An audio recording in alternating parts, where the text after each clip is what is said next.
Hello everyone, आज हम discuss करेंगे एसएससी सीएचएसएल 2024 में पूछे गए ज्योमेट्री के सर्किल के सभी सवालों पर। और ये सेशन एसएससी सीजीएल मेंस वाले जो बच्चे एग्जामिनेशन दे रहे हैं उनके लिए काफ़ी इंपॉर्टेंट हो सकता है। तो चलिए स्टार्ट करते हैं आज के सेशन को। और पहला सवाल आपके सामने ये आ चुका है और इसमें बोला गया, एक फिगर दिया गया है, इसमें बोला गया एक सर्किल है और इसमें PBA और PDC दो सेकेंड है, दो छेदक रेखाएं हैं और AD क्या है, इसमें डायमीटर है, O इसका सेंटर है और बोला गया एंगल A 30 डिग्री है, एंगल P जो है 20 डिग्री है और फाइंड आउट करना आपको DBC, ये एंगल आपको फाइंड आउट करना सर, ये वाला एंगल, ठीक है ना, ये एंगल आपको फाइंड आउट करना। तो ज्योमेट्री के क्वेश्चन को करने का तरीके तो बहुत सारे हो सकते हैं, लेकिन एग्जाम ओरिएंटेड क्या है और जो सबसे जल्दी आपको रिजल्ट दे उस पर भी आपको गौर करना पड़ेगा। तो चलिए स्टार्ट करते हैं और इस सवाल को करने का एक तरीका ये देखते हैं कि अगर ये 20 है, ये 30 है, तो सर ये वाला एंगल क्या होगा। तो आप तुरंत बोल देंगे सर ये होगा 50 डिग्री। क्यों होगा सर? क्योंकि ADC क्या है, एक ट्राइंगल, ADP एक ट्राइंगल है जिसमें ये एक्सटीरियर एंगल है, वाह्य कोण है, जो कि विपरीत आंतरिक कोण यानी अपोजिट इंटीरियर एंगल का सम होता है, ठीक है। तो इन दोनों का जोड़ होगा ये D, क्योंकि ये वाह्य कोण है ADP का। दूसरी बात, इसमें अगर मुझे ये वाला एंगल पता लगाना हो तो बहुत आसान चीज है कि अगर मैं देखूं कि BD क्या है, एक कोड है और BD A के साथ जो एंगल बना रही 30 डिग्री, वही एंगल C के साथ बनाएगी, क्योंकि angle in same segments are equal, एक ही वृत्तखंड में बने कोण बराबर होते हैं। तो ये 30 है, तो ये भी सर 30 हो गया, सही है। अगर मैं पूछूं ये वाला एंगल क्या होगा, इतना कोण, तो आप ये देखेंगे कि AD को इसने बोला है क्या, व्यास, डायमीटर, तो मैं कहूंगा ये एंगल क्या होगा, तो आप कहेंगे 90 डिग्री। B पे ये पूरा एंगल होगा 90। क्यों होगा? क्योंकि AD डायमीटर है और अर्धवृत्त बन गया AD के साथ इस तरफ वाला पार्ट, तो अर्धवृत्त यानी सेमी सर्किल, तो angle in semi circle is right angle triangle, ठीक है। तो AD के साथ ये एंगल बनेगा 90 डिग्री का, ये कंफर्म हुआ, ये एंगल 90 डिग्री 90 है। तो ABD में देखेंगे आप, ये 90 है, ये 30 है, तो ये कितना हो गया, 60। क्यों हो गया? क्योंकि सभी कोणों का जोड़ त्रिभुज के अंदर 180 होता है। Sum of all angle of triangle in interior angle of triangle is equal to 180 degree, तो जिस वजह से हो गया 60, ठीक है सर। अब ये पूरा एंगल क्या हो गया, ये पूरा एंगल क्या हो गया, इस पूरे एंगल को क्या बोलोगे, 50, ये 60 तो यहां तक था, 50 ये था, तो ये पूरा एंगल क्या निकल के आ गया, 110, सही है सर। अब ये पूरा 110 हो गया, ये 30 हो गया, तो रिमेनिंग अगर मैं पूछूं कि BDC में, BDC ट्राइंगल देख रहे हैं, ये 110 है, ये 30 है, तो ये एंगल आपके पास क्या आ जाएगा, तो आप कहेंगे 110 ये हो गया और 30 यानी 140 हो गया। 180 में से 140 को माइनस कर देंगे तो 40 डिग्री आ जाएगा और इस प्रकार आपका ये आंसर आ जाएगा। तो सर एक अप्रोच तो ये है इसको करने का, ठीक है। और क्या हम इसमें थोड़ा सा और जल्दी काम कर सकते थे? तो चलिए देखते हैं। देखिए सर्किल की जो थ्योरम्स हैं, एक मैंने वीडियो भी यूट्यूब पे अपलोड किया हुआ है, आप उसको देख सकते हो। सर्किल के वही थ्योरम्स जो हैं वो बार बार हर सवाल में लागू हो रही होंगी, लेकिन उन थ्योरम्स को भी आप कितने बेहतरीन तरीके से अप्लाई कर सकते हो उसके लिए आपको बेहद अच्छी तरह से प्रैक्टिस करने की जरूरत होती है, ठीक है ना। खैर, अब हम डिस्कस करेंगे कि इसका और बेस्ट मेथड क्या हम निकाल सकें, थोड़ा जल्दी काम हो जाता। तो ये ऐसे 20 है, ये 30 है, ये कंफर्म हुआ, ये क्या हो गया 50। अच्छा, किसी तरह से अगर मुझे ये सेंटर का एंगल पता लग जाए, ये एंगल, ठीक है ना, तो ये CD के साथ O के साथ जो एंगल बन रहा है, इसी CD के साथ B पे जो एंगल बनेगा इस O के बने एंगल का हाफ होगा। क्यों होगा? क्योंकि आप जानते हो कि सेंटर के साथ जो एंगल बनता है उसका हाफ होता है सरकमफ्रेंस पे बना एंगल, ठीक है ना। तो ये एंगल निकालने के लिए तो आप इसको देखेंगे, OD क्या है, रेडियस है, ये R है, और OC क्या है, ये भी रेडियस है, सर्किल है, सर्किल की जो त्रिज्या है वो यही है, OC और OD बराबर होंगे।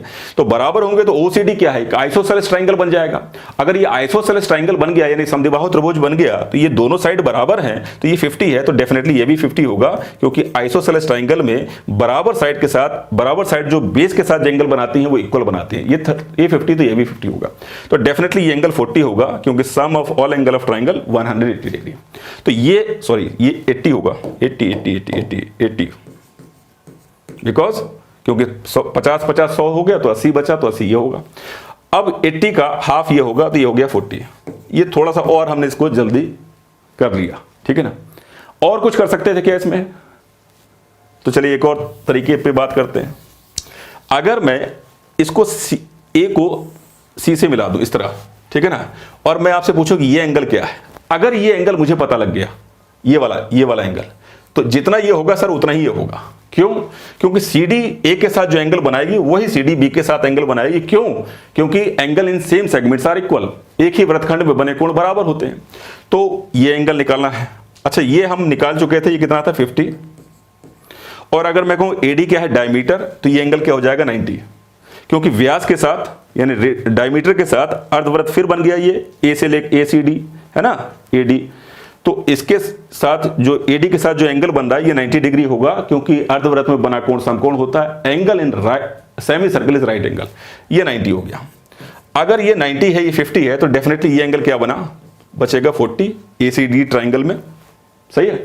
अगर ये 40 हो गया तो ये भी एंगल 40 हो जाएगा। तो ये थोड़ा सा और तेजी से काम हो गया, जल्दी हमने कर लिया इसको, ठीक है। तो एक सवाल को 3 तरीके से 4 तरीके से कराना का, ये मैं ये नहीं कह रहा कि आप इतने तरीके आपको पता होने चाहिए, ऐसा होना चाहिए। मैं ये बता रहा हूं कि अगर आपको ये ध्यान रखना चाहिए कि हम सवाल को विद इन टाइम कर पाएं एग्जामिनेशन हॉल में जब बैठे, तो उसके लिए आपको जब थ्योरम्स आपने पढ़ी हैं, थ्योरम्स तो वही अप्लाई हो रही हैं, कुछ नई चीज तो है नहीं इसमें। लेकिन इतना जल्दी आप कैसे पकड़ पाओगे सवाल को कि हम क्या जल्दी इसमें काम कर सकते हैं, तो इसके लिए आपको प्रैक्टिस थोड़ी सी ज्यादा करनी पड़ती है। जैसे छोटा सा चैप्टर है सर्किल, लेकिन इसके आपको 500-700 क्वेश्चन अगर आप करेंगे तो दिमाग बिल्कुल खुल जाता है, ठीक है ना। चलिए नेक्स्ट क्वेश्चन देखते हैं। इसमें बोला गया कि एक consider AD is a tangent to a circle of radius 6 centimetre. AD 6 centimetre त्रिज्या वाले वृत्त की एक स्पर्श रेखा है, AC छेदक रेखा, AC सेकंड है, और वृत्त पर बिंदु B पर मिलती है और CD व्यास है। CD क्या है, इसमें डायमीटर बोला गया है CD को। तो सबसे पहले एक सर्किल ड्रॉ करते हैं, ठीक है। CD यहां पर बोला गया, क्या बोला गया CD को, C और D क्या है यहां पर, CD क्या है, एक डायमीटर है, और बोला गया AD क्या है, इसमें टेंजेंट है ना। तो यहां से आप इसकी टेंजेंट ड्रॉ करते हैं AD, इसलिए मैंने D पॉइंट को ऊपर लिखा। नीचे रख के भी बन सकता है फिगर, लेकिन इस तरह से थोड़ा सा क्लियरिटी में रहता है कि आप स्पर्श रेखा बाहर से ऐसे खींच रहे हो, ऊपर मिल रही है, ठीक है ना। फिर बोला गया A से AC एक छेदक रेखा है जो बिंदु B पर मिलती है। AC सेकेंड, AC क्या है, एक सेकंड है जो सर्किल को B पॉइंट पर मिल रही है, ठीक है। इसके अलावा इसमें कुछ डेटा दिया गया है कि इसका जो रेडियस है वो 6 सेंटीमीटर है। तो आप कहेंगे ये 6 है, तो ये भी 6 होगा क्योंकि रेडियस है। फिर इसके अलावा इसमें बोला गया AB is equal to 7 centimetre, ये वैल्यू दी गई 7 सेंटीमीटर। आपसे पूछा गया AC की वैल्यू बताएं, तो ये आपसे पूरी वैल्यू को, इस वैल्यू को मैंने कह दिया ये मान लीजिए x है, समझने के लिए। तो देखिए इस वाले फिगर में जैसे ही बोलेगा ये सेकंड, ये टेंजेंट है AD, और ये क्या है, डायमीटर है। तो या आप जानते हो कि रेडियस के साथ जो टेंजेंट का एंगल बनेगा वो 90 डिग्री का होता है। आप इस वैल्यू को बोलेंगे 90 डिग्री, और 90 डिग्री जैसे ही आएगा इस ADC ट्राइंगल में आप देखेंगे तो आपको लगाना पड़ेगा इसमें पाइथागोरस। तो पाइथागोरस के थ्रू अगर मैं AD की वैल्यू निकालूं तो कैसे निकल के आएगी, 90 डिग्री के सामने होता हाइपोटेनस अर्थात कर्ण। तो मैं कहूंगा x के स्क्वायर में से अगर मैं 12 स्क्वायर को माइनस कर दूं तो मेरे पास क्या आ जाएगा, AD का, AD नहीं मींस AD स्क्वायर आ जाएगा, है ना, पाइथागोरस से। दूसरी बात, क्या इसी AD को एक और तरीके से निकाला जा सकता है, तो यस, सेकंड और टेंजेंट थ्योरम से, छेदक रेखा और स्पर्श रेखा प्रमेय से। क्या होती है वो, AD का स्क्वायर इज इक्वल टू क्या हो जाएगा, AC इंटू AB। तो AD square is equal to क्या आ जाएगा एक और तरीके से, तो आप कहेंगे 7 इंटू 7 AB है और AC कितना है x, तो 7x हो गया। बस इसको इक्वेट कर देते हैं, तो x स्क्वायर माइनस का 144 हो गया, माइनस का 7x, या इसको 7x को इधर लिख लें, 7x माइनस 12 का स्क्वायर 144 इज इक्वल टू 0। तो 144 के ऐसे दो फैक्टर जिनका डिफरेंस जो है वो 7x है, तो आप कहेंगे x स्क्वायर माइनस का 16x माइनस का 9 प्लस का 9x और माइनस का 144 इज इक्वल टू 0। सॉल्व करते हैं इसको, इसमें से x को कॉमन ले लीजिए तो x माइनस 16 और प्लस 9 को कॉमन ले लीजिए तो x माइनस 16। तो एक फैक्टर इसका सर ये बन गया x माइनस 16 और दूसरा बन गया बाकी का बचा कुचा x plus 9 is equal to 0।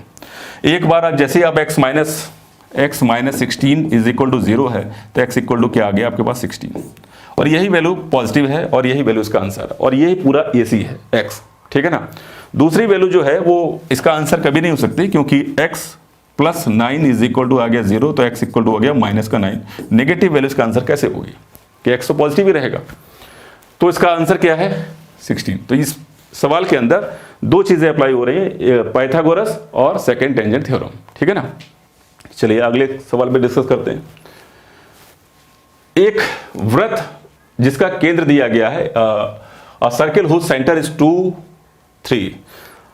अच्छा, ये जो सवाल है ना, ये कोऑर्डिनेट ज्योमेट्री का विशेष सवाल है, लेकिन ये सर्किल वाला ही सवाल इसको बोल सकते हैं, क्योंकि सर्किल वाले पार्ट में मैंने इसको लिख दिया। वैसे थोड़ा सा कोऑर्डिनेट ज्योमेट्री का ही आपको मैटर्स पता होना चाहिए। रिपीट कर देता हूं मैं थोड़ा सा कोऑर्डिनेट ज्योमेट्री को भी।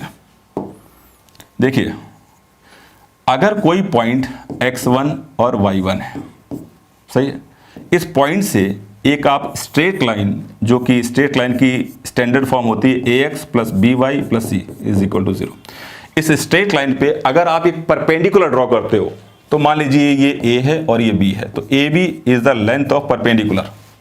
और तो इस परपेंडिकुलर की जो लेंथ होती है वो कैलकुलेट होती है सर किस प्रकार से, तो इस तरीके को आप नोट कर सकते हो। वो ये एक फार्मूला होता है ax1 + by1 + c1 या c अपॉन √a²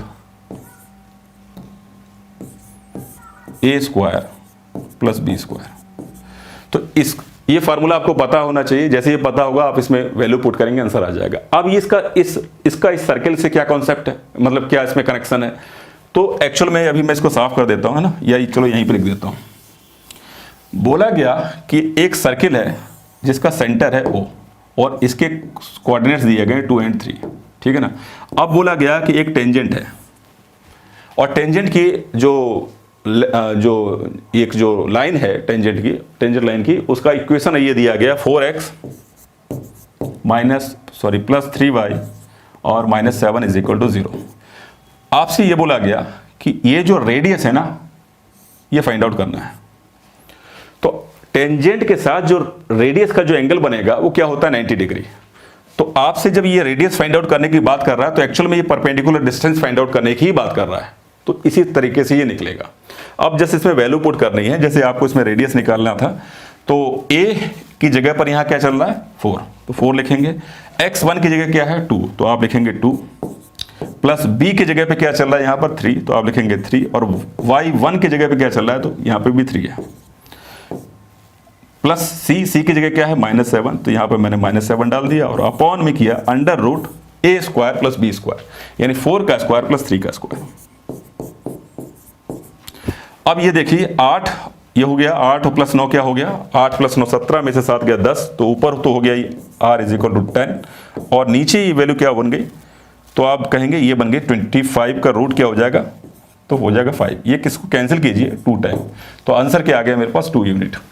तो ऑप्शन ए इज करेक्ट, ठीक है। तो कोऑर्डिनेट ज्योमेट्री का ये क्वेश्चन था। चलिए नेक्स्ट क्वेश्चन देखते हैं। बोला गया in a circle ABCD is a cyclic quadrilateral in which AE is drawn parallel to CD। बोला गया एक सर्किल है सर, तो एक सर्किल मैंने यहां पे ड्रॉ किया, ठीक है ना। एक चक्रीय चतुर्भुज है जिसमें AE CD के समांतर खींचा गया, AE को CD के पैरेलल खींचा गया, ठीक है। और इसमें बोला गया कि BA को F तक बढ़ाया गया, और ABC ये सब बातें इसमें बोल रहा है। तो ABCD एक साइक्लिक क्वाड्रेटल हम ड्रॉ कर लेते हैं। तो मैंने बनाया यहां पर एक साइक्लिक क्वाड्रेटल, इसको, ठीक है, A B C and D।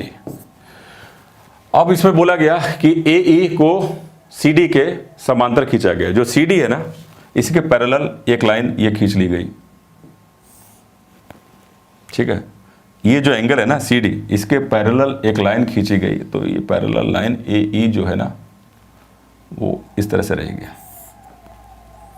थोड़ा सा ज़्यादा ही टिल्ट हो गया है, इसके पैरेलल दिखने चाहिए AE। फिर इसमें बोला गया कि BA को F तक बढ़ाया गया, तो BA को आपने F तक ये बढ़ा दिया, F तक बढ़ा दिया गया। फिर आपसे ये बोला गया कि ABC बराबर 85 डिग्री है, ABC ये 85 डिग्री का है, ये 85 डिग्री एंगल है। फिर FAE FAE ये एंगल दिया गया 24 डिग्री का, और आपसे ये पूछ रहा है ये कि BCD है ना, तो ये एंगल आपसे फाइंड आउट करने के लिए बोल रहा है। ये है आपका सवाल। अब इस सवाल के अंदर साइक्लिक कोऑर्डिनेटर की जो प्रॉपर्टी है वो भी चलेगी। तो जितना ये पूरा एंगल होगा ना FAD उतना ही होगा एंगल C, क्योंकि exterior angle is equal to opposite interior angle होता है। जरूरत है इस एंगल को निकालने की। अब देखिए ये अगर 85 है तो साइक्लिक क्वाड्रेटर के अनुसार ये 95 होगा, क्योंकि साइक्लिक क्वाड्रेटर में क्या होता है, विपरीत आंतरिक कोणों को जोड़ 180 होता है। Sum of opposite interior angle क्या होता है 180 डिग्री, तो 180 में से 85 माइनस करेंगे तो 95 आ जाएगा। अच्छा ये 95 है, तो इसको आप देख पा रहे हो, ये जो CD है ना उसी के पैरेलल क्या थी AE। तो अगर आप इसको देखेंगे तो आप कहेंगे ये 95 है तो ये भी 95 होगा पैरेलल लाइन के कॉन्सेप्ट से। तो मैं ये जानना चाहूंगा ये सर ये पूरा एंगल क्या बन गया, तो आप कहेंगे ये हो गया सर 119। आपने 24 और 95 को जोड़ दिया 119। अगर 119 है तो ये भी 119 होगा। क्यों? रीजन कि ये क्या बन गया, जैसे BA को आगे बढ़ाया था ना तो ये पूरा जो एंगल बन गया वो बन गया एक्सटीरियर एंगल, यानी बाह्य कोण। चक्रीय चतुर्भुज जो बाह्य कोण होता है विपरीत आंतरिक कोण के बराबर होता है। Exterior angle equal to opposite interior angle. इस वजह से ये 119 बना, तो ये भी 119 हो गया। तो इस तरह से इसका उत्तर हो गया 119। क्लियर है? आगे बढ़ते हैं। तो अगला सवाल आपके पास ये रहा कि दो सर्किल हैं with centre M and and. थोड़ा सा बड़ा सा सवाल पढ़ने में है ना, ये पेपर में ये थोड़ा सा काम बढ़ जाता है कि अगर सवाल बड़ा हो तो उसको सवाल का सॉल्यूशन बड़ा ना हो, लेकिन सवाल पढ़ने में बड़ा समय ले जाता है, तो ये एक थोड़ा सा टास्क हो जाता है। दो सर्किल हैं M और N with radius 5 and 8 centimetre. तो मैंने एक छोटा सर्किल बना लिया और एक बड़ा सर्किल, ये टच कर रहे हैं क्या, this touch each other externally, तो मैंने इन दोनों को टच करा दिया। ठीक है, पॉइंट T, ये पॉइंट T पर एक दूसरे को काट रहे थे, तो मैंने इस पॉइंट को T को इधर बोल दिया। सेंटर इसके बोले गए हैं M एंड N, है ना, इसका सेंटर M है और इसका सेंटर N है। अब इसमें बोला गया कि a line PR drawn such that point M, T, N lie on PR।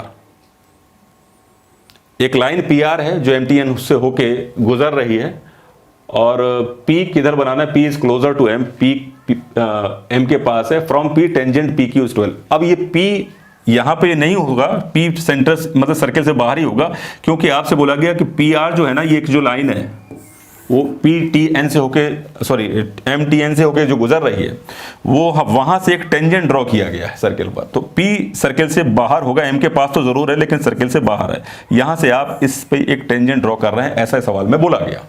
उस टेंजेंट को बोला गया है PQ, तो आपने PQ बोल दिया, और इसकी लेंथ दे दी गई इसमें 12 सेंटीमीटर, इसकी लेंथ देगी 12 सेंटीमीटर। अब आपसे बोला गया कि जो R से PQ हो गया as drawn to the circle and touching at Q, and from P from R, यहाँ R एक पॉइंट है जहां से इस पे एक टेंजेंट खींचा गया, और इस टेंजेंट को बोल दिया गया, ये जो टेंजेंट है ना RS, और इसकी भी शायद लेंथ दी गई है 15 सेंटीमीटर, इसकी लेंथ दी गई है 15 सेंटीमीटर। RS जो है वो 15 सेंटीमीटर का है। फिर आपसे इसमें क्या पूछ रहा है, बोला गया find the length of PR की वैल्यू आपको फाइंड आउट करनी है। तो इस तरह के सवाल में अगर आपको ये बताया गया कि ये जो रेडियस है ना, ये तो क्लियर दिया गया 5 सेंटीमीटर इसका रेडियस है, तो अगर ये 5 है ये 12, अच्छा ये आप जानते हो कि 90 डिग्री का एंगल बनेगा, है ना, रेडियस के साथ टेंजेंट का एंगल अभी भी डिस्कस हुआ है। तो 5 है 12, ये पूरा डिस्टेंस क्या हो गया 13, 5 12 13 का ट्रिपलेट। वैसे ही अगर आपको बोला गया ये कितना बोला गया, इसका रेडियस 8 बोला गया, तो 8 15 के साथ जो राइट एंगल ट्राइंगल का जो ट्रिपलेट बनता है ये भी राइट एंगल ही बनेगा। तो 8 15 के साथ क्या बनेगा, ये 17, ये सर 17 हो गई, और ये डिस्टेंस तो 8 होगी रेडियस, और ये डिस्टेंस 5 होगी। अब आपको क्या करना है, PR निकालना है, तो सारी वैल्यू को आपको जोड़ देना है। तो सभी वैल्यू को जोड़ने पर कितना हो गया, ये 13 और 5 18 और 8 26 और 17, 26 और 17 हो गया 43। ठीक है ना, तो ये इसका आंसर हो गया। क्लियर है पॉइंट? आगे बढ़े। बोला गया दो वृत्तों की त्रिज्याएं 27 सेंटीमीटर 36 सेंटीमीटर है, केंद्रों के बीच की दूरी 45 सेंटीमीटर है, उनकी ओवेनस जीवा यानी कॉमन टेंजेंट की वैल्यू ये पूछ रहा है। दो सर्किल हैं सर, ठीक है ना, एक थोड़ा सा छोटा है और दूसरा सर्किल कंपैरेटिवली थोड़ा सा बड़ा है।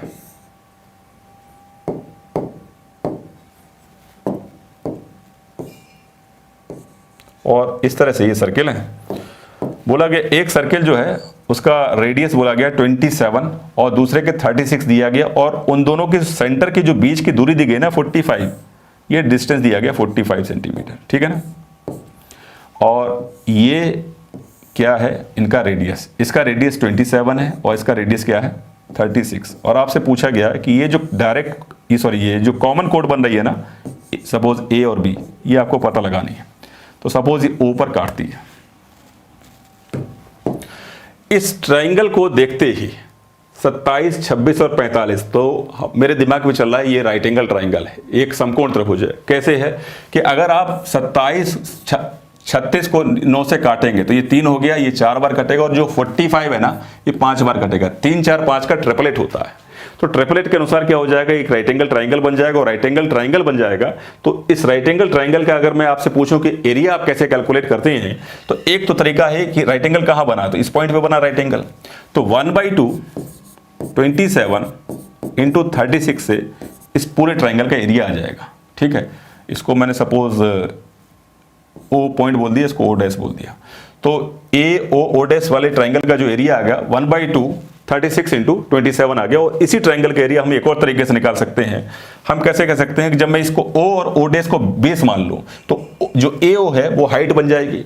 तो मैं लिख सकता हूं 1/2 45 इंटू ए ओ। अच्छा, ओ मैंने इसको बोल दिया तो इसको मैं सिंगल डैश को डबल डैश बोल देता हूं, दोनों सेंटर को, ठीक है ना। कुल मिला के ए ओ ये आ गया। अब 1/2 से 1/2 कैंसिल हो गया। ए ओ की जो वैल्यू है वो मेरे पास आ जाएगी 27 इंटू 36 अपॉन 45।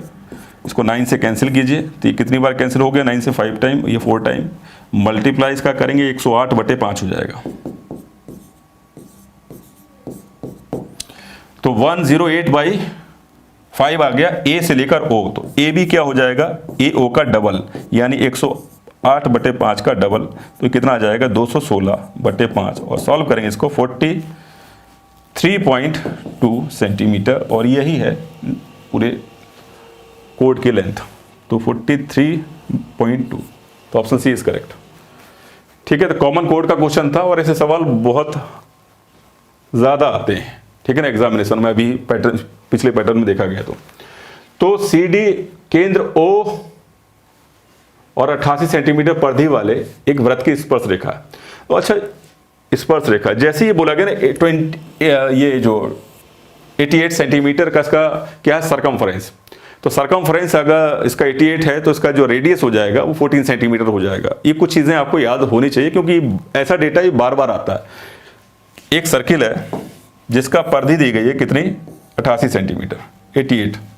तो जैसे आप इसको कैलकुलेट ना करें, कहने का मतलब इसमें थोड़ा सा समय बचाया करें। 2πr इज इक्वल टू क्या होता है, 88 दिया गया तो 44 2 टाइम कैंसिल हुआ, r इज इक्वल टू क्या आ जाएगा 14।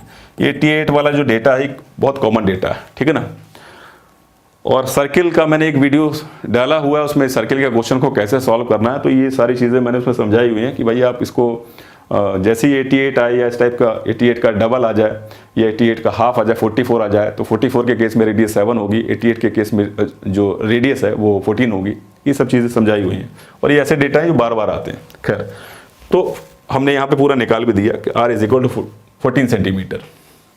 बोला गया कि एक वृत्त की स्पर्श रेखा OC वृत्त को P पर और OD वृत्त को V पर इस प्रकार मिलती है। CD O केंद्र वाले पर्दे की एक स्पर्श रेखा है। तो आपने यहां पर एक स्पर्श रेखा खींच ली, एक टेंजेंट यहां पर खींच लिया CD, ठीक है। इसके अलावा आपसे ये बोला गया कि O इसका सेंटर था, सेंटर आपने बना दिया। फिर बोला कि जो OC है ना, OC वो P पर काटती है सर्किल को, और जो OD है ना वो काटती है V पॉइंट पर।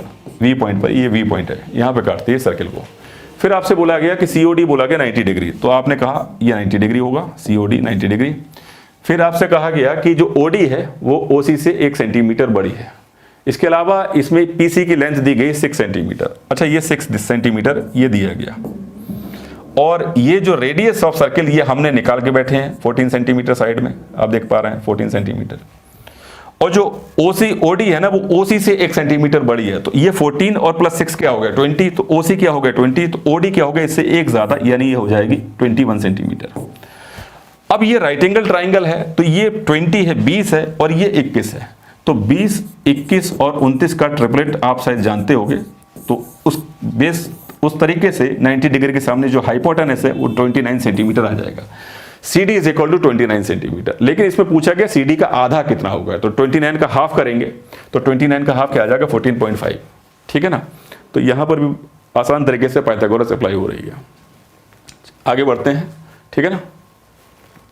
नेक्स्ट क्वेश्चन बोला कि एक व्रत O केंद्र है, एक व्रत में O केंद्र है और AOB व्यास है। तो आपने एक सर्कल ड्रॉ किया, O इसका सेंटर है और बोला गया AOB इसका व्यास है, तो AD व्रत की स्पर्श रेखा है, AD इज टेंजेंट, तो AOB जैसे बोलेगा डायमीटर, तो मैंने A पॉइंट को ऊपर बना दिया, तो ये मैंने बनाया A पॉइंट को ऊपर।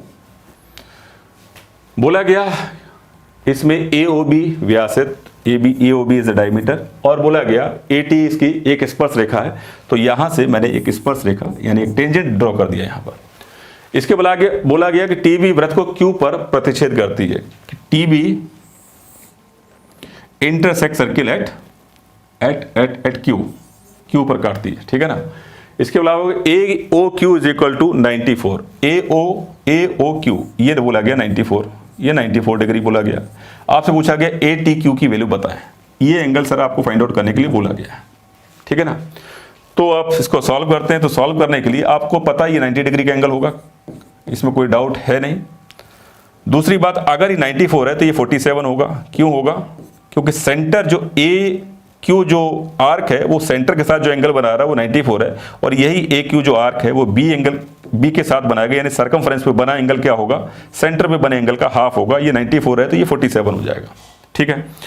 अब आप ABT ट्राइंगल में देखेंगे तो ये 90 प्लस 47 प्लस दिस एंगल बराबर 180 होगा, क्योंकि angle of interior angle, sum of interior angle of triangle क्या होगा 180। तो 180 में से 90 और 47 को जोड़ के माइनस करना है, या मैं कहता हूँ 90 तो ये है ही है, तो इन दोनों का जोड़ 90 होगा। आप 90 में से 47 माइनस कर सकते हैं, तो ये आ जाएगा 43 डिग्री। यही आपको फाइंड आउट करने के लिए बोला गया था, 90 माइनस 47, ठीक है ना। तो ये आंसर आ गया 43, ठीक है। चलिए आगे बढ़े। नेक्स्ट क्वेश्चन बोला गया कि 5 इकाई और 8 इकाई इकाई लंबाई वाले दो समांतर जीवाएं 7 इकाई त्रिज्या वाले एक वृत्त के सम्मुख दिशाओं में स्थित है। अच्छा, इसमें क्या बोला गया, एक सर्किल है, सर्किल में 2 कोड इसमें बोली गई हैं। 2 parallel chords of length 5 centimetre 5 unit and 8 unit are on opposite side of the centre. तो मतलब ये है कि सर इसमें ये इसका एक सर्किल है और इसका ये इसका सेंटर है ना, सेंटर हो।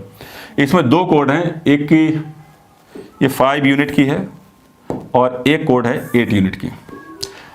आप ये जानते हो कि सेंटर से जब परपेंडिकुलर खींचा जाता है तो अगर ये पूरा का पूरा 5 है तो ये क्या हो जाएगा, आधी लेंथ हो जाएगी, क्योंकि जो कोड होता है, कोड को जो सेंटर से परपेंडिकुलर खींचा जाता है वो उसको बाइसेक्ट करता है, यानी आधा आधा डिवाइड करता है। तो ये पूरा अगर 5 है तो ये 5/2 वाला पार्ट हो गया। अगर ये पूरा 8 है तो यहां से जब इस पर परपेंडिकुलर ड्रॉ करूंगा तो ये कितना हो जाएगा, 4 हो जाएगा, यहां से लेकर यहां तक। अब रेडियस इसका गिवन है, वो कितना है 7, तो मैंने यहाँ 7 लिख दिया और यहाँ भी 7 लिख दिया। ये रेडियस है, सपोज इसको A पॉइंट बोल दिया, इसको मैंने B पॉइंट बोल दिया, और मुझे निकालना है AB, ठीक है ना। दोनों जीवाओं के बीच की दूरी ज्ञात करनी है, यानी AB को कैलकुलेट करना है। तो आप इसको देखेंगे, मान लीजिए ये P पॉइंट बोल दिया, मैंने इसको Q बोल दिया, तो मैं देखूंगा APO, ये एक राइट एंगल ट्राइंगल बन रहा है, दूसरा BQO, ये भी एक राइट एंगल ट्राइंगल बनेगा 90 डिग्री का। और पाइथागोरस लगाते हुए आप AO निकाल सकते हैं और BO निकाल सकते हो, दोनों को जोड़ सकते हैं। कहने का मतलब अगर आपको निकालना है AB तो आप निकालेंगे, AB कैसे निकलेगा, तो AO प्लस OB। तो AO निकालने के लिए पाइथागोरस लगाएंगे, तो आप करेंगे 7 का स्क्वायर माइनस 4 का स्क्वायर प्लस ओ बी निकालने के लिए डायरेक्ट लगा दिया थोड़ा सा, है ना। तो 7 का स्क्वायर 5/2 को मैं लिख सकता हूँ 2.5। तो मैंने यहां लिखा 7 का स्क्वायर माइनस 2.5 का स्क्वायर।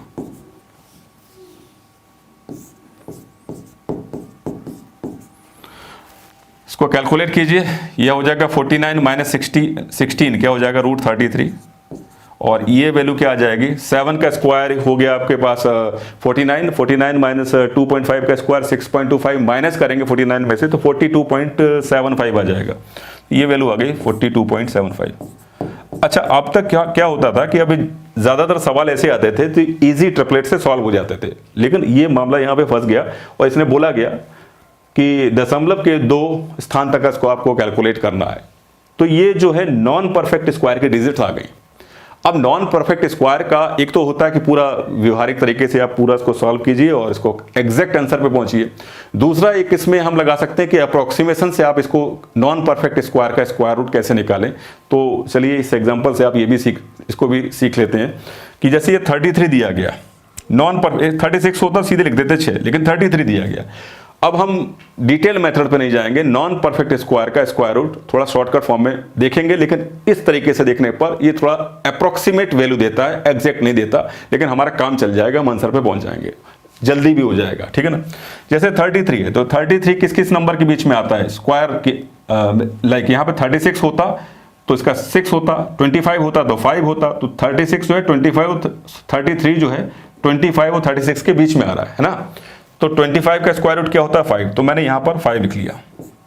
अब 25 से सर कितना ज्यादा है, तो आपने कहा 33 जो है 8 ज्यादा, तो आप 8 लिखेंगे और नीचे लिखेंगे 2 तो लिखेंगे नीचे, और इस 5 का मल्टीप्लाई करा देंगे तो ये आ जाएगा 5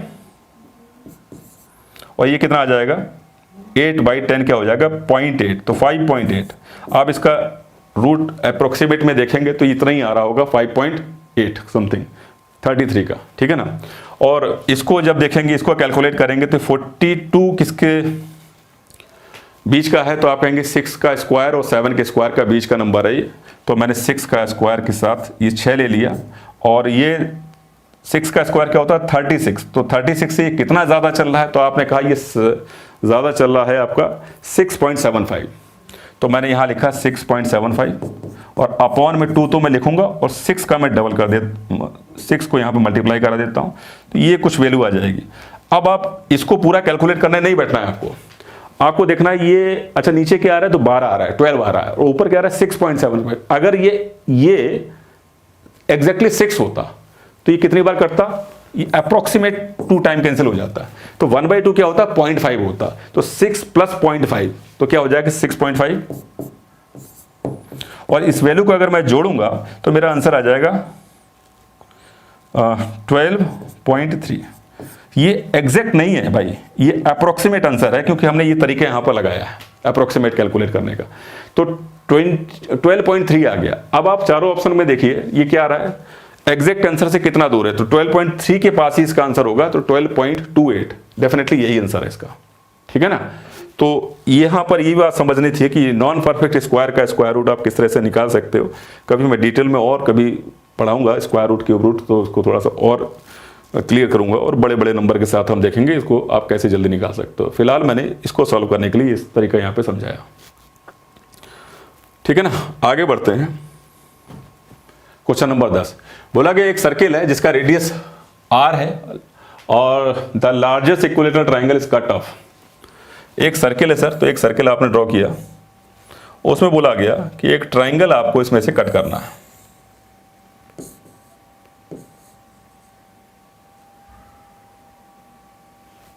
और ये ट्राइंगल कैसा इक्विलेटरल है, बड़े से बड़ा एक इक्विलेटरल ट्राइंगल इसमें से कट करना है, और रेडियस दिया गया सर्किल का r।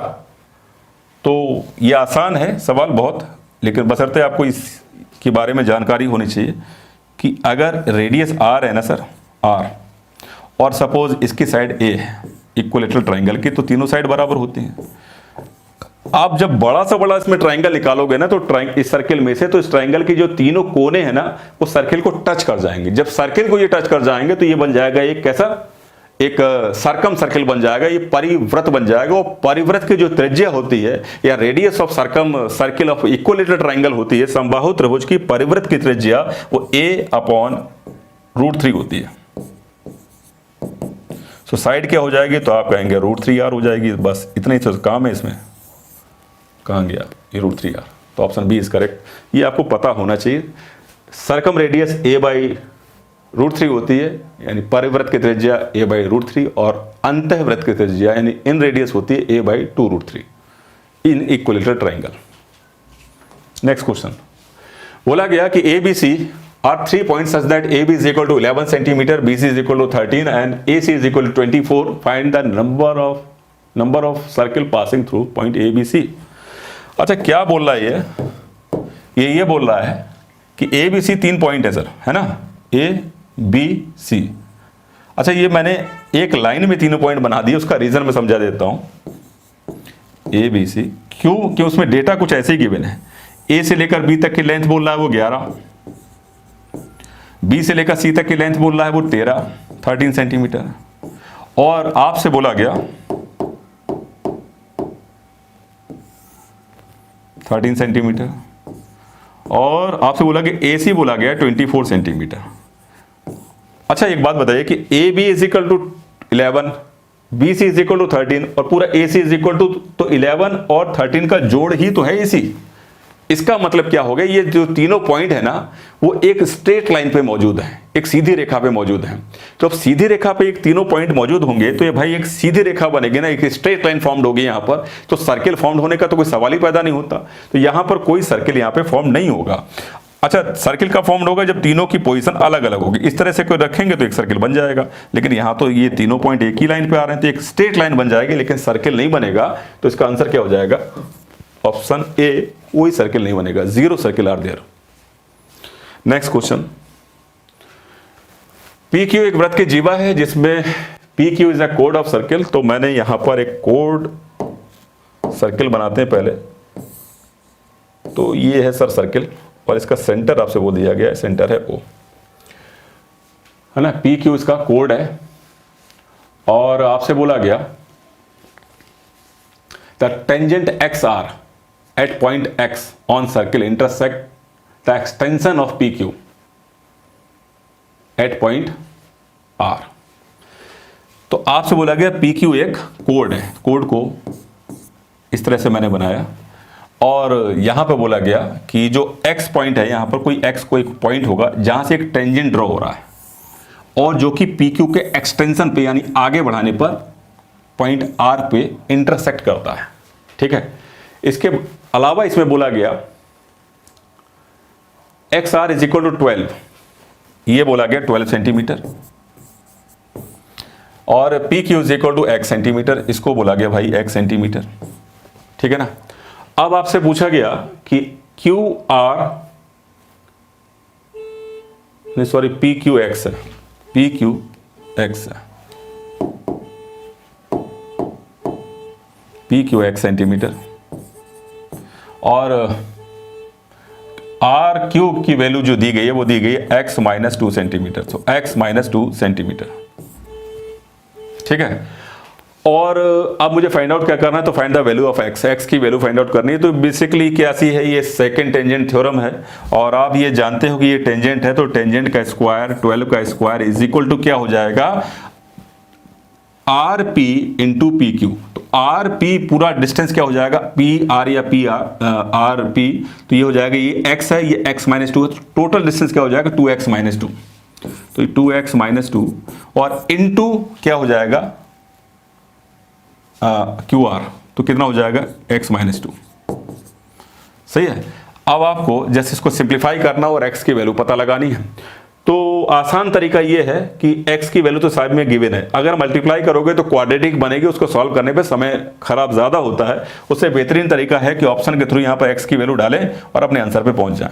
तो x इज इक्वल टू, मुझे यहाँ क्लियर दिख रहा है कि अगर मैं 10 डाल देता हूँ तो 2 गुणा 10 क्या हो गया 20, 20 में से 2 माइनस होगा तो क्या हो जाएगा 18, और यहाँ पर x बराबर 10 डाल देता हूँ तो 10 में से 2 गया क्या हो गया 8, 18 गुणा 8 करने पर 144 144 होता है, जो कि 12 का स्क्वायर होता है। तो 10 जो है मेरा करेक्ट आंसर है। तो इस तरह से आप जल्दी पकड़ सकते हैं, क्योंकि x ही निकालना था और ऑप्शन में x दिया गया था।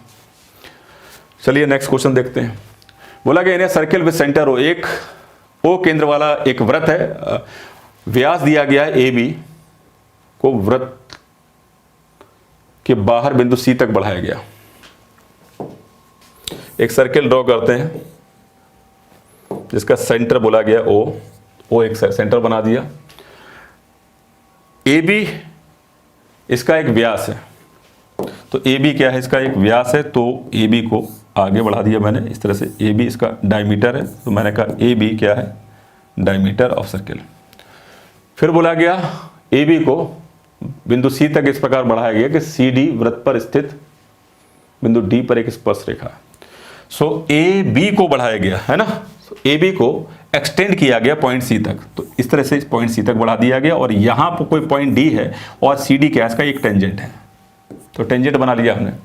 फिर आपसे बोला गया कि वृत्त की त्रिज्या 6 सेंटीमीटर है, तो रेडियस ऑफ सर्किल गिवन है, ये 6 सेंटीमीटर है सर, सही है 6 सेंटीमीटर। अच्छा, तो आपसे पूछा गया कि बी डी बी सी की वैल्यू क्या होगी, फाइंड। अच्छा, ये दी गई है डी बी सी, ये गिवन है।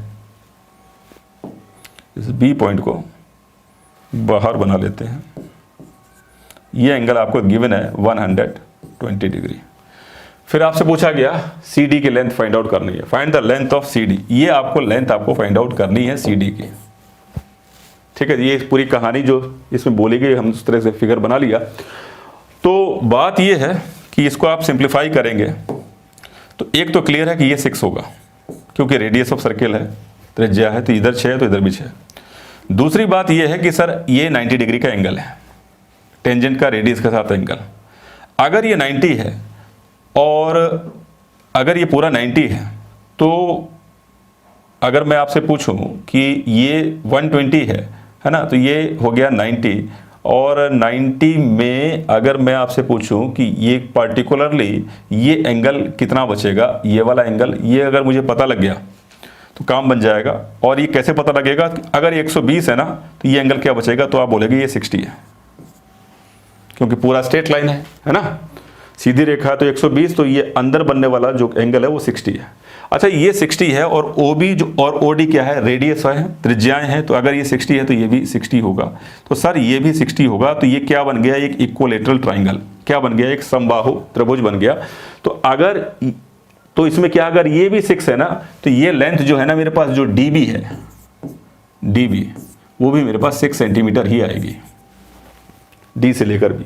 तो इस लेंथ को मैं बोलूंगा ये DB है, ये आगे मेरे पास 6 सेंटीमीटर, सही है। अच्छा, ये 6 है। अच्छा, दूसरी बात ये है, अगर ये 90 है और ये 60 है, तो ये जो पार्टिकुलर इतना एंगल है, ये थोड़ा सा समझने वाली बात है इसी फिगर में, ये जो एंगल है वो कितना बन जाएगा, रेड जो मैंने ग्रीन से लिखा वो 30 बनेगा। अब ये 30 है जो ग्रीन वाला एंगल है, तो आप इस एंगल को बोलेंगे ये भी 30 होगा। आप ऐसा क्यों बोला गया कि अगर आप BDC या DBC इस ट्राइंगल में देखेंगे, तो अगर ये 30 है तो ये भी 30 होगा, बिकॉज ये 120 है और त्रिभुज के तीनों कोणों का जोड़ सम ऑफ इंटीरियर एंगल होता है 180। अगर ये 120 है और ये 30 है, तो बाकी का बचा कुचा 30 यही होगा, 30 यही होगा। तो अगर ये 30 है और ये 30 है और ये 6 है, तो सर ये भी 6 ही होगी, ठीक है ना। यानी जो DB है वो BC के बराबर होगी, क्योंकि आप इधर भी 30 को पा रहे हो, उधर भी 30 को पा रहे हो, यानी आधार के साथ जो एंगल बराबर हैं, इस वजह से ये दोनों लाइन बराबर होंगे। आइसोसेलेस ट्राइंगल यहाँ पे ड्रॉ हो रहा है। अब इस ट्राइंगल के अंदर मुझे CD निकालना है, कौन से में, DBC में। तो इसमें अगेन हम लोग क्या इस्तेमाल कर सकते हैं, एक ट्राइंगल के 2 साइड दी गई और बीच का एक एंगल दिया गया और तीसरी साइड वो जानना चाहता है, तो कोसाइन रूल यहाँ पे लगा सकते हो आप, और भी कुछ कर सकते हैं, चलिए देखेंगे आगे, लेकिन कोसाइन रूल पहले यहाँ पे मैं इस्तेमाल करके बता देता हूँ। cos 120 degree is equal to क्या हो जाएगा, 6 का स्क्वायर प्लस 6 का स्क्वायर माइनस CD का स्क्वायर अपॉन 2 इंटू 6 इंटू 6। ये कोसाइन रूल को मैंने लगाया यहाँ पर। cos 120 की वैल्यू होती है 1/2 माइनस 1/2, ये हो गया 36 क्या हो गया 72 माइनस CD का स्क्वायर अपॉन में क्या हो गया, ये भी हो गया 72, ठीक है। ये कैंसिल हुआ 36 टाइम, 36 इधर जाएगा माइनस का हो जाएगा, और CD को इधर ले जाएं तो माइनस का 36 इधर जाके जुड़ जाएगा, तो CD square is equal to क्या आ जाएगा 72 प्लस 36 क्या हो गया 108। 108 को आप क्या लिख सकते हो 36 इंटू 3। और C D is equal to, जैसे आप स्क्वायर रूट इसके ऊपर लगाओगे तो 36 का स्क्वायर रूट क्या हो जाएगा 6 हो जाएगा और √3 अंदर रह जाएगा। तो सी डी की वैल्यू आ गई 6√3 और यही मेरे सवाल का उत्तर है। अब यहाँ पर थोड़ा सा दिमाग लगाना पड़ा, ये अच्छा सवाल मैं बोलूँगा इसको, क्योंकि ये सोचना पड़ा कि ये जो 6 पहले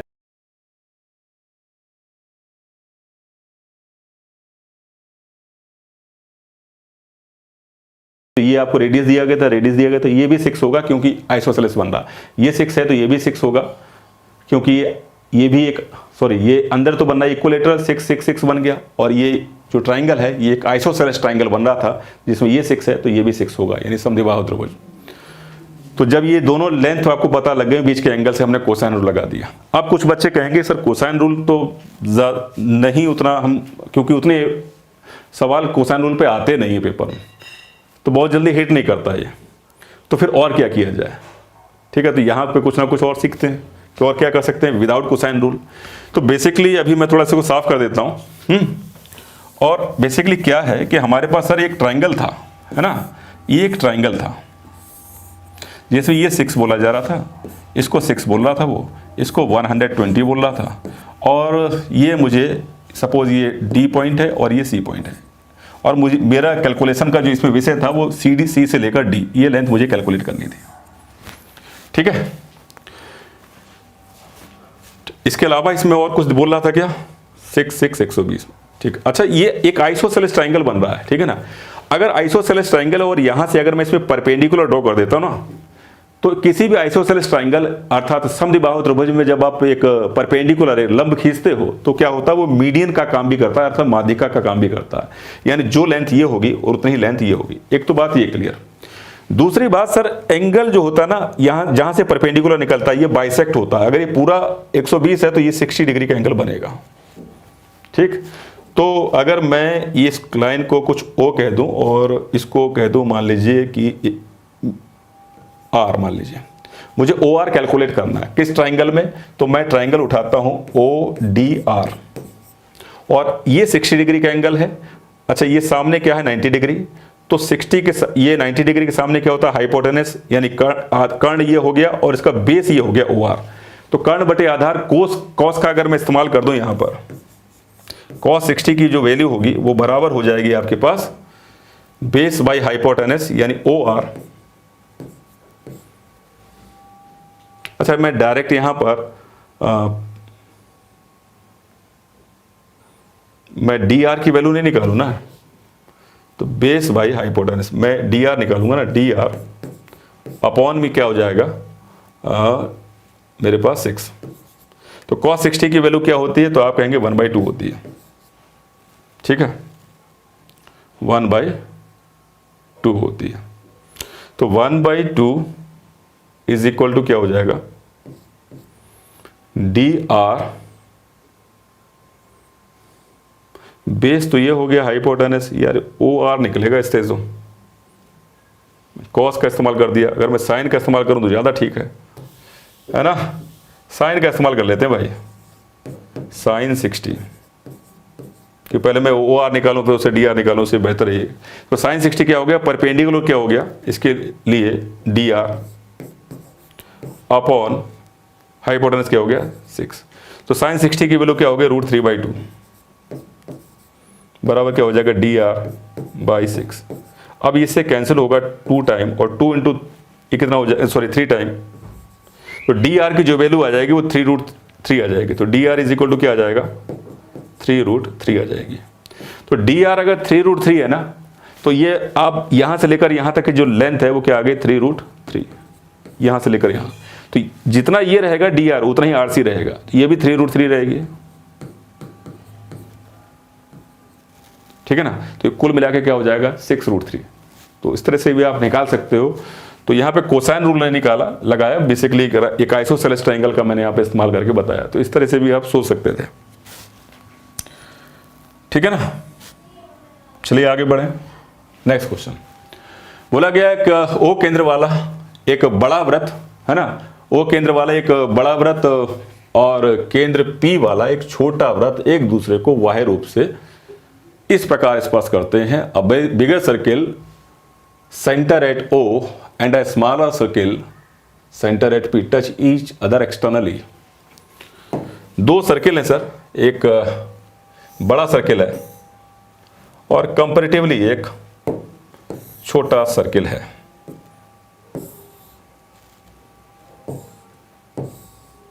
और ये एक दूसरे को एक्सटर्नली टच करते हैं। Such that the length of their common tangent LM is 12 centimetre.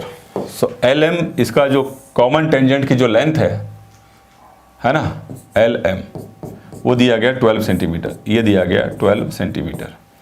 और आपसे बोला गया the radius of the bigger circle is 18, तो आपसे बोला गया जो बड़ा वाला सर्किल है उसका रेडियस 18 सेंटीमीटर है।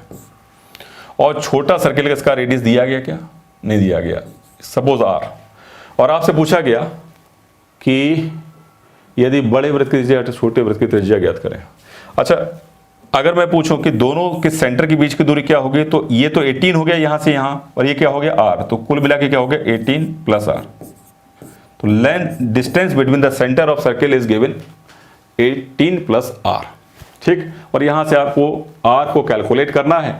और आपको ये डायरेक्ट कॉमन टेंजेंट की लेंथ का फार्मूला अगर आपको पता है, वो फार्मूला क्या होता है डायरेक्ट कॉमन टेंजेंट की, तो आप जानते हो कि क्या होता है कि D स्क्वायर, D मीन्स जो सेंटर, दोनों सेंटर के बीच की दूरी होती है उसको बोला गया है D।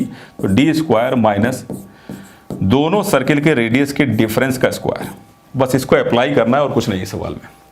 अच्छा, यहां पर डायरेक्ट कॉमन टेंजेंट की लेंथ दी गई 12, तो मैंने लिख दिया 12 बराबर रूट लगाऊंगा, और D स्क्वायर की जगह लिखा है 18 प्लस R का square minus R1 minus R2, यानी 18 माइनस R का स्क्वायर।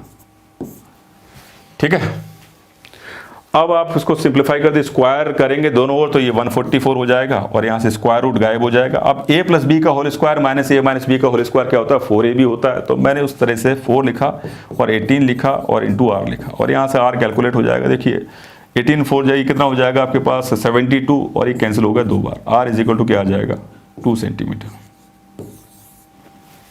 तो रेडियस क्या है इसमें 2 सेंटीमीटर, छोटे सर्किल का रेडियस 2 सेंटीमीटर है। तो बेसिकली ये जो फार्मूला है ना डायरेक्ट कॉमन टेंजेंट का, ये अप्लाई किया गया है। ठीक है ना। चलिए, ये सवाल 14 सवाल यहाँ पर ये खत्म हो गए, लेकिन सवाल कुछ और भी हैं, तो मैं सभी सवालों पर एक्चुअल में डिस्कस करना चाहता हूँ। तो मैं आगे बढ़ूंगा और कुछ और सवाल हैं। तो यहाँ तक हो गए थे, अब 15 नंबर सवाल। इस सवाल को देखें।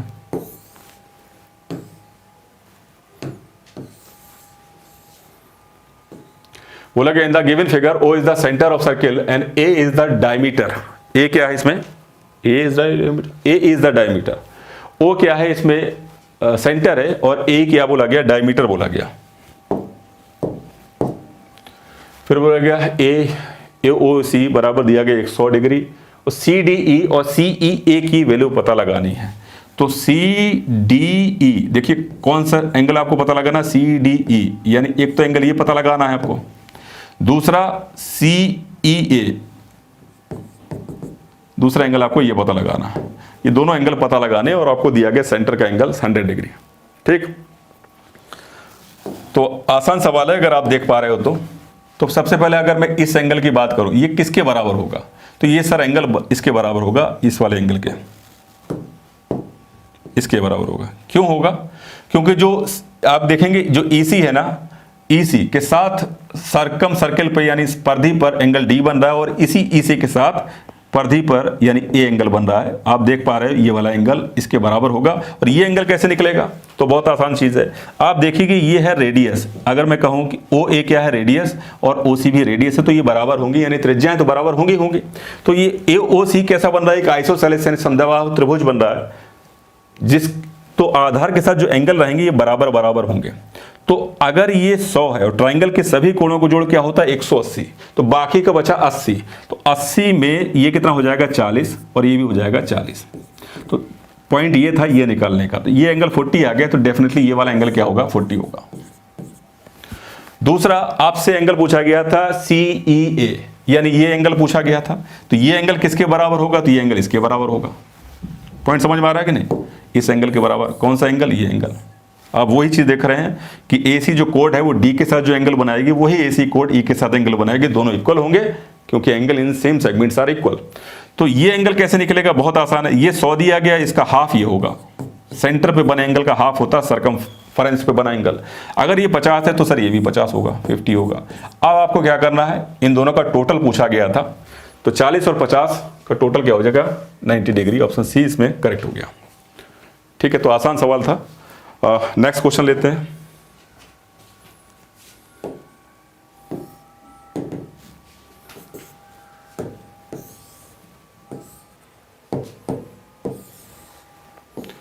बोला गया एक सर्कल दिया गया है, ए बी डी परिधि पर स्थित यानी सर्कमफ्रेंस पे स्थित पॉइंट है, और आपसे पूछा गया इसमें कि ए बी सी पता लगाना, यानी ए बी सी, इस एंगल को आपको पता लगाना है। ए बी सी ये एंगल आपको पता लगाना है, ए बी सी। ठीक है ना, कैसे पता लगेगा, थोड़ा सा यहाँ क्लियर कर देता हूँ। ये एंगल आपको शायद दिख नहीं रहा होगा, ये एंगल दिया गया 33 डिग्री। ठीक है ना, ये एंगल दिया गया 33 डिग्री। ठीक, ये तो क्लियर दिख रहा है 126। अच्छा, एक ये एंगल पे कैसे पहुंचेंगे हम, तो एक आसान तरीका ये है कि अगर मैं इससे इसको मिला दूं और मैं ये जानना चाहूँ ये एंगल क्या है, तो आप बोलेंगे सर जो AC है ना वो CD के बराबर होगी, बिकॉज ये रेडियस है, त्रिज्याएं हैं, और त्रिज्याएं होंगी तो जो ACD जो ट्राइंगल है ना वो कैसा बन रहा है, एक आइसोसेलेस ट्राइंगल होगा, यानी समद्विबाहु त्रिभुज होगा ये। और समद्विबाहु त्रिभुज होगा तो जो एंगल ये होगा ना उतना ही एंगल ये होगा। ये 33 है तो ये एंगल भी 33 ही होगा। ये बात हम समझ गए। ठीक, दूसरी बात, ये पूरा 126 है, सेंटर पे बना एंगल, तो मैं पूछूंगा ये सर्कमफ्रेंस पे ये एंगल क्या होगा, ये पूरा एंगल A पूरा ABD, तो आप बोलेंगे इस एंगल को ये एंगल बनेगा, इसका हाफ, तो ये 126 है तो क्या हो जाएगा 63। अच्छा, ये पूरा 63 है जिसमें ये 33 है, तो रिमेनिंग एंगल ये वाला एंगल क्या बना, ये एंगल केवल ये रेड वाला, तो आप बोलेंगे 63 तो ये पूरा था, उसमें 33 ये था, तो 63 में से 33 माइनस करेंगे तो कितना आ जाएगा, ये 63 माइनस 33, तो ये एंगल क्या आ जाएगा 30 डिग्री। तो ये सर जो रेड एंगल है ना ये 33 हो गया, और ये 30 डिग्री हो गया, सॉरी ये 30 है तो डेफिनेटली ये भी 30 होगा, बिकॉज जो AC है और BC है ये भी रेडियस ही है, और इस तरफ भी एक आइसोसेलेस ट्राइंगल समद्विबाहु त्रिभुज बन रहा है, तो ये 30 है तो ये भी 30 ही होगा, तो ऑप्शन A करेक्ट हो गया। ठीक है ना, और सवाल इसमें बचते हैं क्या, एक सवाल और है लास्ट 18 नंबर। बोला गया कि दो सर्किल हैं जिसकी डायमीटर आपको गिवन है 16 and 20 centimetre, such that distance between their centre is 13 centimetre. 16 and 20 centimetre diameter है और सेंटर के बीच की दूरी 13। What is the length of the direct of a common tangent of this circle that does not intersect the line joining the centre. अच्छा, इसमें ये क्या बोल रहा है, डायरेक्ट कॉमन टेंजेंट की ही लेंथ पूछ रहा है। ये दो सर्किल है सर, एक सर्किल और एक का रेडियस,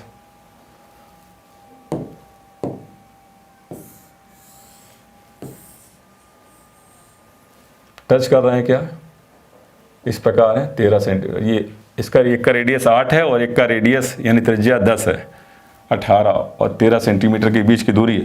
ये सेंटर जो सर्किल होंगे ना इस तरह से इंटरसेक्ट कर रहे होंगे एक दूसरे को। आप कहोगे कैसे, क्यों कर रहे होंगे, क्या वजह है, तो एक का रेडियस इसने बोला गया है, देखो ये डायमीटर है 16 तो इसका रेडियस क्या होगा 8, ये डायमीटर यानी व्यास बोला गया 20 तो इसका रेडियस यानी त्रिज्या क्या होगी 10। तो 16 ये हो गए 8 और ये हो गए 10 और केंद्रों के बीच की दूरी इसमें क्या बोल रहा है 13। अगर ये एक दूसरे को टच कर रहे होते ना तो केंद्रों के बीच की दूरी 18 बनती, लेकिन 13 दी गई 13 दी गई, यानी ये एक दूसरे को सर्किल जो है वो इंटरसेक्ट कर रहे हैं। इसी तरह से फिगर बनेगा। फिगर का वैसे विशेष कोई योगदान इसमें है ही नहीं क्योंकि इसमें डायरेक्ट कॉमन टेंजेंट ही पूछी गई है। तो आपको ये आपसे ये पूछा गया कि इसकी लेंथ बताएं, सपोज AB। रेडियस आपको गिवन है, कितनी है ये रेडियस, इसकी जो रेडियस यानी त्रिज्या है वो 8 है और इसका जो रेडियस है वो क्या है 10 है और केंद्रों के बीच की दूरी क्या है 13, क्लियर बोला गया है। तो आप डायरेक्ट कॉमन टेंजेंट का यहाँ पे इस्तेमाल करें फार्मूले का, तो ए बी निकालने के लिए सिंपल हो गया सवाल। तो 13 का स्क्वायर माइनस 10 का स्क्वायर माइनस 10 माइनस 8 का स्क्वायर, तो कितना आ जाएगा 169 माइनस क्या हो जाएगा 10 माइनस 8 इज इक्वल टू 2 का स्क्वायर क्या हो जाएगा 4, तो ये आ जाएगा √165 और यही सवाल का आंसर है 165।